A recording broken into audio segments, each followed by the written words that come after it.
Hamas நடத்தின தீவிரவாத தாக்குதலுக்கு பதிலடி தரதுக்காக பாலஸ்தீனிய காசாவையும் தீவிரமா தாக்க ஆரம்பிச்சிருக்கு இஸ்ரேல். இப்ப ஹமாஸ் அமைப்பு மட்டும் குறி வச்சு தாக்காம ஹமாஸ்க்கு ஆதரவா செயல்படக்கூடிய பல நாடுகள் மீதும் தீவிரவாத அமைப்புகள் மீதும் கொடூரமான தாக்குதல் நடத்திட்டு இருக்காங்க.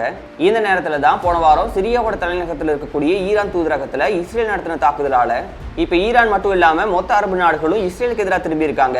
இதனால இஸ்ரேல் காசா இடையே இருந்த போர் இப்ப ஈரான் மற்றும் இஸ்ரேல் போரா மாறியதுல என்ன பிரச்சனை உருவாயிருக்கு, அதே நேரத்துல இந்த தாக்குதலுக்கு ஈரான் என்ன பதிலடி கொடுத்திருக்காங்க அப்படிங்கறத தான் இந்த வீடியோல நம்ம பார்க்க போறோம்.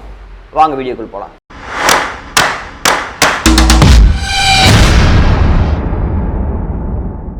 இஸ்ரேல் பாலஸ்தீன்ல ஹமாஸ் அமைப்பு முற்றிலுமா அளிக்கிற நோக்கத்தில் நடக்கிற இந்த போர்ல இதுவரைக்கும் 33,000க்கும் மேற்பட்ட மக்கள் கொல்லப்பட்டிருக்க சூழல்ல இந்த போர் இப்போ இஸ்ரேல் ஹமாஸ் போரா மட்டும் இல்லாம உலகளவுல மிகப்பெரிய யுத்தத்தையே உருவாக்கியிருக்கு. அதுக்கு காரணம் அமெரிக்காவும் இஸ்ரேலும் தான். ஆமா, போன ஏப்ரல் 1ஆம் தேதி சிரியாவோட தலைநகரத்தில் கூடிய ஈரான் தூதரகத்தின் மீது இஸ்ரேல் நடத்தின வான்வெளி தாக்குதலால ஈரானை சேர்ந்த 12 பேர் உயிரிழந்தது மட்டும் இல்லாம இந்த தாக்குதல்ல ஈரானோட முக்கிய அமைப்பான குவாட்ஸ் அமைப்பை சேர்ந்த 2 தளபதிகள் கொல்லப்பட்டிருந்தாங்க.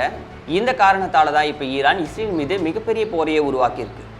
ஆமாம், ஈரானோட ஃபர்ஸ்ட் சுப்ரீம் லீடரால் உருவாக்கப்பட்ட இந்த குவாட்ஸ் அமைப்பு தான் ஈரானோட முக்கிய பாதுகாப்பு மற்றும் உளவு பிரிவாக செயல்படுறது மட்டும் இல்லாமல் லெபனானோட ஹிஸ்புல்லா அமைப்பிற்கும் ராணுவ ரீதியாகவும் ஆயுத ரீதியாகவும் பல உதவிகளை செஞ்சுட்டு இருக்கு. இந்த விஷயத்தால தான் இஸ்ரேல் ஈரான் தூதரகத்தின் மீது தாக்குதல் நடத்தியிருந்தது.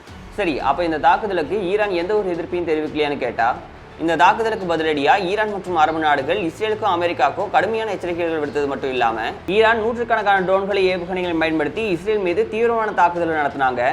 இந்த விஷயம் தான் இப்போ உலக அளவில் மிகப்பெரிய யுத்தம் உருவாகிறதுக்கு காரணமா அமைஞ்சிருக்கு.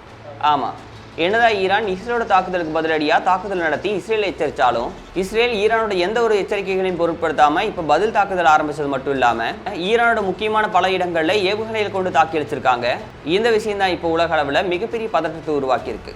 ஆமா, உலக அளவில் சில நாடுகள்கிட்ட மட்டுமே அணு ஆயுதங்கள் இருந்தாலும் ஈரான் 2015 போட்ட அணு ஆயுத ஒப்பந்தத்தை 2018 திரும்ப பெற்றதன் காரணமா இப்ப ஈரான் அணு ஆயுதங்களை உருவாக்க முடியும் அப்படிங்கிற சூழ்நிலை உருவாக்கிறது மட்டும் இல்லாம இப்ப ஈரான் கிட்ட 5.5 டன் ஹை குவாலிட்டி யுரேனியம் இருக்கு. இந்த விஷயத்தால தான் இந்த போர் அணு ஆயுத போரா மாறுமோ அப்படிங்கிற அச்சத்தை உருவாக்குது. ஓகே, இந்த வீடியோ மூலமா ஈரானுக்கு இஸ்ரேலுக்கு நடுவில் நடக்கிற பிரச்சனை பத்தியோ எப்படி இந்த போர் அணு ஆயுத போரா மாறதுக்கு வாய்ப்பு இருக்கு அப்படிங்கிறத பத்தியும் தெளிவாக தெரிஞ்சுப்பீங்கன்னு நினைக்கிறேன். இதே மாதிரி இன்ட்ரெஸ்டிங்கான வீடியோக்களை பார்க்க போர்டன் தமிழ் சேனல் சப்ஸ்கிரைப் பண்ணுங்க. அடுத்த வீடியோல இன்னும் இன்ட்ரெஸ்டிங்கான டாபிக்கோட மீட் பண்றேன். Until signing off, this me வர்ணிகுமார்.